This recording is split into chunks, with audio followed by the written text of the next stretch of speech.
And thank you very much indeed for coming along to talk to us. In terms of the universal credit, well, this is the softest of soft launches, isn't it?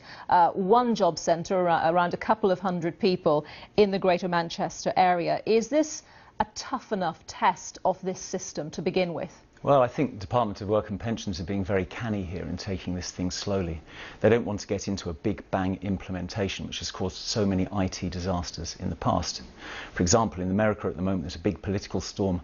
Nearly 1 million veterans from Afghanistan and Iraq have their applications on hold at the Department of Veteran Affairs just because their computer systems won't talk to the Department of Defence systems. They went live all at once with a new system. So this is precisely the opposite. I'd be surprised if there's more than 1 or 2 dozen people who went onto universal credit today.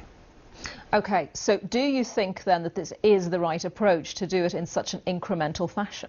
Well, I would say incremental because I'm into Agile Government, and that's the opposite of big bang.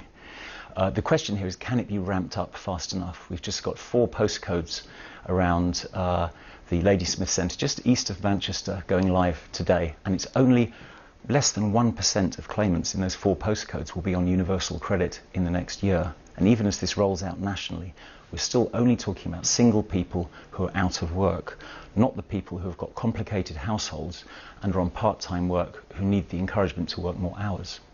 So how flexible do you think this system is going to be, and how agile, to quote one of the words used in the title of your book, how agile is it going to be? Because it's going to need to be very agile with new sort of tax information coming into it all the time potentially, and especially I'm thinking about for people who might be agency workers, freelancers on short-term contracts, that sort of thing. These are precisely the people who are not going to be going live for the first year. All that complexity is taken out of the equation by only taking on people who are out of work in single households, who are not disabled, don't have children, plain vanilla cases if you like. Although the interesting thing is that over this year, people who go onto the universal credit system who were very simple cases may get married, may have children, may have other things that happen to them, and they will stay on the universal credit system as their lives maybe get more complicated and more of the system gets used. But still, until October this year, we're looking at less than 3,000 people who are going to be going onto the system. And from October this year onwards, it will still only be plain vanilla cases that we rolled out throughout the rest of the country.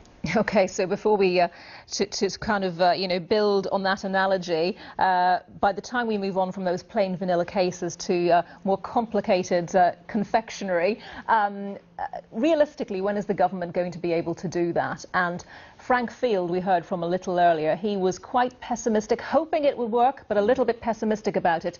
Where do you sit on that scale? Optimistic or pessimistic? I'm always an optimist. In terms of project planning, though, you ought to plan for the worst, even though you hope for the best. So we're looking at over 8 million households going live by 2017. That's the timescale we're looking at. And that means more like 12 to 18 million people who live in those households going live at a rate of, well, 300,000 people a month being put onto this system from April next year onwards, if they're going to meet this target. OK, so big challenges ahead. Brian Wernham, thank you very much indeed for your expertise.